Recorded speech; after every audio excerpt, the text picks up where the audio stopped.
So in this video, I'm just going to tell you how to add multiple languages on your Facebook profile. That's quite simple and easy to do. So let's begin. And first of all, open up your Facebook, and then after that, just simply come to the menu and click on this gear to open up settings and privacy. And then in the settings and privacy section, just go to account center, and then here just click on personal details. After that, just simply go to birthday section, and here you will get the two options on the bottom.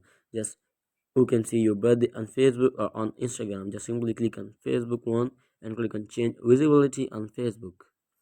So like in this way you can reach the edit profile section of your Facebook profile. So here you can see the option of languages on the bottom, and like here you can add multiple languages. Just type your language here and click on that language and just click on save, that your language will be saved. So I hope it helps you guys, and if you have any question about the tutorial, just leave me a comment below and I'll be catching you in the next video.